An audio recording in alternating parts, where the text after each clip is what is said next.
आज की कहानी एक शहजादी की है जिसे तारीख के अंधेरों में हमेशा के लिए दफन कर दिया गया, जिसने हुकूमत पाने के लिए अपने ही बाप का कदर कर दिया। और जब वो हजारों साल बाद मम्मी बन के जिंदा हुई तो उसने क्या क्या तबाही मचाई। अस्सलाम वालेकुम, कैसे हैं आप सब। मूवी स्टार्ट होती है 1127 एडी के इंग्लैंड से, जहाँ क्रूसेडर नाइट्स के लीडर को दफन कर रहे हैं और उनके साथ एक लाल कलर की रूबी को भी। अब ब्रेसन लंदन को देखते हैं, जहाँ अंडरग्राउंड रेलवे ट्रैक्स बुझाने का काम चल रहा होता है और इसी दौरान उन्हें क्रूसेडर नाइट्स का मकबरा मिल जाता है। यहाँ अब डॉक्टर हेनरी अपनी टीम के साथ आ जाता है और अब वो सारी जगह पे अपना कंट्रोल ले लेता है। एक दीवार के पास जाता है और उस पे बनी तस्वीरों को देख के बोलता है, तारीख कभी चुप नहीं सकती और ये राज तारीख से मिटा दिया था। अब ये इजिप्ट की प्रिंसेस एमिनेट की कहानी सुनाता है, जो खूबसूरत थी, शातिर थी और बहुत अच्छी फाइटर भी थी। फिरौन की इकलौती बेटी थी, पूरी सल्तनत की अकेली वारिस। लेकिन कुछ दिनों बाद फिरौन की दूसरी बीवी को एक बेटा पैदा हो जाता है, जो अब यहाँ का नया वारिस है। और एमिनेट से ये बर्दाश्त नहीं होता, क्योंकि उसने हमेशा यहाँ पे हुकूमत करने का ख्वाब देखा होता है, जो उसे अपने हाथ से निकलता हुआ दिख रहा है और वो उसको पाने के लिए कुछ भी कर सकती है। और वो बुराई का रास्ता लेती है। एविल टेमन सैड से तीर करती है और सैड उसको एक टैकल देता है। जैसे ही वो उसको पकड़ती है, उसके जिस्म में तब्दीली होने लगती है, जैसे पूरे जिस्म में टैटूज बन रहे हैं। मतलब बुराई इसके अंदर आ गई है और वो उस टैगर से अपने बाप और न्यू बॉर्न भाई को मार देती है। अब तीर के नेक्स्ट पार्ट की बारी थी, जिसमें सैड को इंसानी दुनिया में वापस लेके आना है और फिर ये दोनों पूरी दुनिया में हुकूमत करेंगे। ये एक आदमी को चूज भी करती है, जिसे ये टैगर मारने वाली होती है। लेकिन उससे पहले फिरौन के सोल्जर्स आ जाते हैं, जो इसको पकड़ लेते हैं और बादशाह को मारने की सजा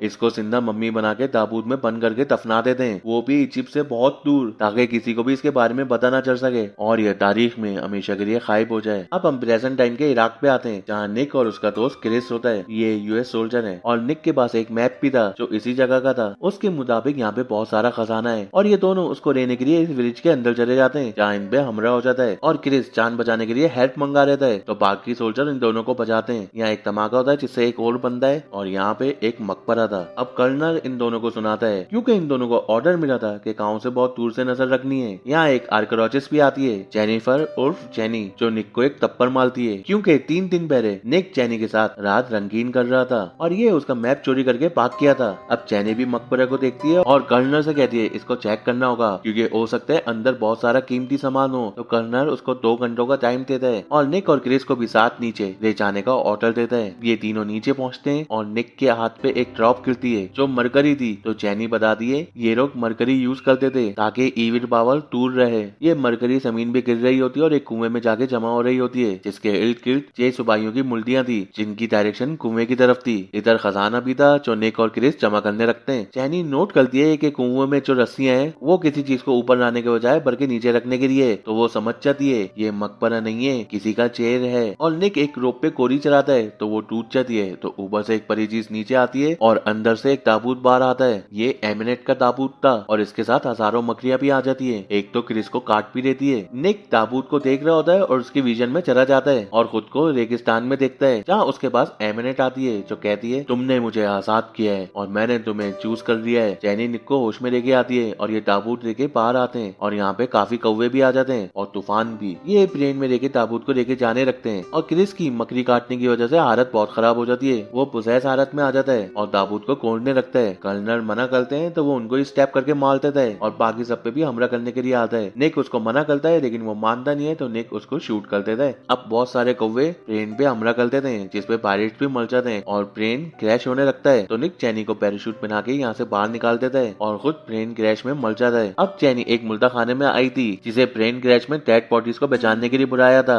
निक की राज भी वही थी, लेकिन वो जिंदा हो जाता है। कुछ भी नहीं हुआ उसको। वो बहुत परेशान था कि वो यहाँ पे कैसे आया। जब भी उसे क्रिस की रूह नजर आती है तो निक और परेशान हो जाता है। उसी से पूछता है भाई मैं जिंदा हूँ या मर गया हूँ। तो क्रिस कहता है तुम जिंदा हो, मगर तुम पछताओगे कि काश तुम मर जाते। जब यहाँ पे जेनी डॉक्टर्स के साथ आ जाती है और ये सब निक को जिंदा देख के परेशान हो जाते हैं। प्लेन क्रैश वाली जगह पे अब पुलिस आती है और एक पुलिस वाले को एमिनेट की मम्मी नजर आती है, जो उसी ऑफिसर पे अटैक कर देती है और बाकी पुलिस वालों को भी मार देती है, उनकी सोल चूस के स्ट्रांग होने के लिए। अब पुलिस वाले भी मम्मी बन के उसी के कंट्रोल में आ जाते हैं। निक और जेनी साथ होते हैं और दोनों को समझ पे नहीं आ रहा होता ये बच कैसे किया, एक निशान तक नहीं है इसे। जेनी उसको बता दिए वो एक आर्कोलॉजिस्ट ग्रुप की मेंबर है और जो ताबूत मिला था उसके ऊपर जो लिखा था उससे पता चला ये शहजादी एमिनेट का है। उसके पास एक टैगर था, जिससे वो सैड टीमन को इंसानी जिस्म में डाल के दुनिया में लेके आने वाली थी, लेकिन उस टैगर को रूबी से अलग कर दिया था। और जो लंदन में मकबरा मिला है ना, मोस्टली चांसेस है कि रूबी वहीं पे ही है। निक इसकी बात सुन रहा होता है, लेकिन उसे क्रिस का पूत भी नजर आ रहा होता है, जो इसी को बुला रहा होता है तो निक वहाँ से चला जाता है। अब चैनी किसी को कॉल भी करती है। निक बाथरूम में जाता है जहाँ क्रिस उसको बोलता है हम दोनों पे कर्ज आ गया है और एमिनेट ने तुम्हें चूज किया है तो तुम वही करो जो वो कहती है। निक को कुछ भी समझ नहीं आता और वो वहाँ से बाहर निकल जाता है। अब इसे यहाँ पे एमिनेट की मम्मी नजर आती है जो उसकी तरफ आ रही होती है तो ये यहाँ से भागता है, लेकिन बहुत सारे चूहे इस पे हमला कर देते हैं और एमिनेट भी इसी की तरफ आ रही होती है। जब चैनी निक को बचाती है जो रोड के बिल्कुल बीच में था और कारी उसको हिट करने वाली थी। ये सब निक का विजन था। निक चैनी को बोलता है उसने एमिनेट को देखा है और उसने बोला है मैं कर्स हो गया हूँ, लेकिन चैनी को कुछ भी समझ में नहीं आता तो निक उसको लेके जहाँ प्लेन क्रैश हुआ था उस जगह पे पहुंच जाता है। एमिनेट भी वहीं पे थी तो निक को कोई पकड़ के ले जाता है और चर्च में एमिनेट की मम्मी उसको पकड़ के रिटा देती है और एमिनेट उसके ऊपर आती है और एक मूर्ति को तोड़ के उसके अंदर से टैकर निकालती है। निक को मारने वाली होती है तो नोट करती है टैकर के ऊपर तो रूबी नहीं है, उसके बिना निक को मार दिया तो कोई फायदा नहीं है, सैड दुनिया में नहीं आ सकता।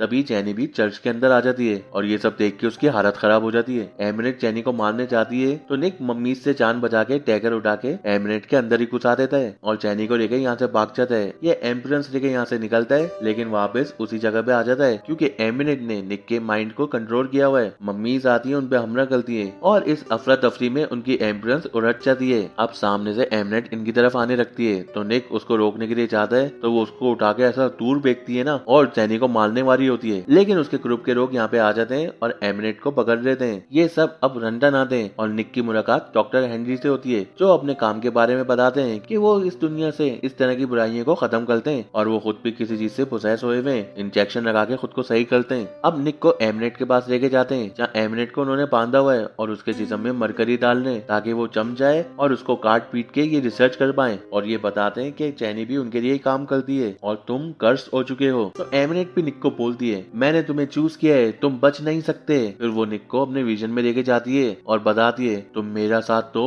मैं तुम्हें मार नहीं रही बल्कि सैड को तुम्हारे जिस्म में डाल के तुम्हें हमेशा के लिए अमर करने वाली हूँ और तुम और मैं मिलके पूरी दुनिया में राज करेंगे। लेकिन इस बार फिर चैनी बहुत मुश्किल से निक को उसके विजन से निकालती है। चैनी निक को बोलती है तुम बहुत अच्छे इंसान हो, बुराई की जगह अच्छाई का ही साथ दोगे और लंदन में कुटाई के टाइम वो रूबी मिल जाती है और एमिनेट भी ये फील कर लेती है। अब निक डॉक्टर एंड्री के पास जाता है कर्ज खत्म करने की बात करने के लिए तो वो कहते हैं ये खत्म नहीं हो सकता, इसके लिए तो कुर्बानी देनी पड़ेगी। तो चैनी डॉक्टर हेनरी के प्लान को समझ जाती है कि वो टैगर पे रूबी लगा के निक को मार देंगे ताकि सैड निक के जिस्म में कब्जा न कर पाए। डॉक्टर हेनरी की तबीयत बिगड़ने लगती है और वो खुद को इंजेक्ट करने के लिए चाहते हैं लेकिन लेट हो जाते हैं और एक मॉन्स्टर उनके ऊपर हावी हो जाता है। सब लोग रूम से भाग जाते हैं, बस निक रह जाता है। दोनों की फाइट होती है लेकिन सही टाइम पे निक डॉक्टर हेनरी को इंजेक्शन लगा के सही कर देता है और इसी दौरान एमिनेट भी अपने काम में लगी हुई थी। एक कीड़े को वर्कर के कान में डाल के उस पर काबू कर लिया था और मरकरी को अपने जिस्म में डालने के प्रोसेस को रुकवा देती है और वो वर्कर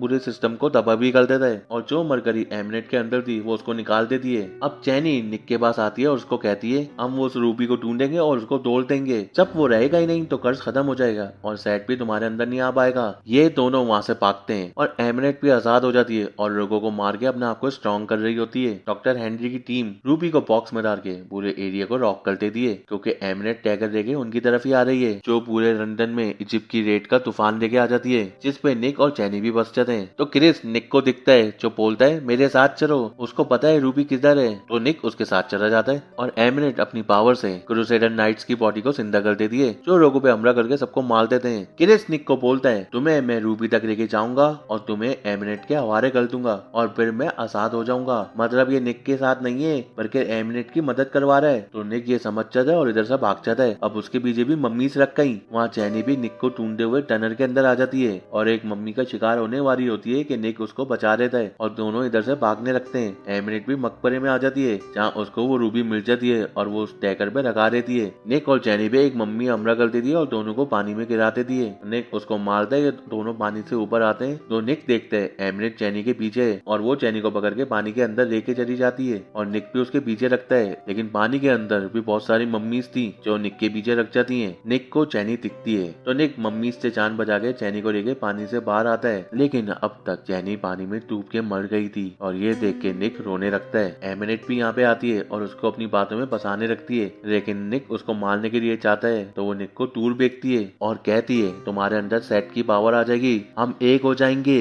तो निक कहता है हम दोनों कभी एक नहीं हो सकते। तो वो गुस्से में निक को फिर उठा के फेंकती है, लेकिन इस बार निक उसके हाथ से टैकल ले लेता है और उस रूबी को तोड़ने लगता है। तो एमिनेट डर जाती है और उसको रोकने लगती है, ये नहीं करो, इससे तुम्हें बहुत सारी पावर मिल जाएगी, तुम मौत पे भी कंट्रोल कर पाओगे। तो निक कुछ सोचता है और डैगर उसकी तरफ करता है, लेकिन उसको देने के लिए नहीं बल्कि डैगर से खुद को मार देता है। और अब निक के अंदर सेट आ जाता है, वो फुल पावरफुल हो जाता है और एमनेट के पास खुशी से जाता है। लेकिन जब ही उसे जेनी की डेड बॉडी नजर आती है तो निक अपने आप पे कंट्रोल करता है और एमनेट पे हमला कर देता है। एमनेट की रूह, पावर, सब चीजों को चूस लेता है और उसे फिर से एक बेजान मम्मी बना के फेंक देता है और फिर वो अपनी पावर से जेनी को जिंदा कर देता है। जेनी जब जिंदा होती है तो निक को एक अंधेरे में करा हुआ देखती है और वो उसके पास जाने रखती है तो निक उसको मना कर देता है कि मेरे पास मत आओ, मुझे बहुत कुछ अजीब सा हो रहा है, मैं तुम्हें नुकसान पहुंचाना नहीं चाहता। तो जेनी समझ जाती है कि निक ने उसे जिंदा करने के लिए अपनी कुर्बानी दे दी और निक देखते ही देखते अंधेरे में गायब हो जाता है। डॉक्टर हेनरी भी इधर आते हैं तो जेनी कहती है कि निक को पावर मिलने के बाद उसने बुराई का नहीं अच्छाई का साथ दिया और एमनेट को खत्म भी कर दिया। तो डॉक्टर हेनरी कहते हैं एक मॉन्स्टर को मॉन्स्टर ही मार सकता है। अब निक मॉन्स्टर बनने के बाद अपनी पावर को अच्छाई के लिए यूज करेगा या बुराई के लिए, ये वही जानता है। और हम निक को इजिप्ट के डेजर्ट में देखते हैं और उसने अपने दोस्त क्रिस को भी जिंदा कर दिया था और ये दोनों अपने सफर पे निकल जाते हैं और इसके साथ मूवी एंड हो जाती है। आपको कैसी लगी वीडियो मुझे कमेंट बॉक्स में बताना। इंशाल्लाह मिलते हैं एक नई वीडियो के साथ, जब तक अपना और अपने घर वालों का ख्याल रखिएगा। अल्लाह हाफिज।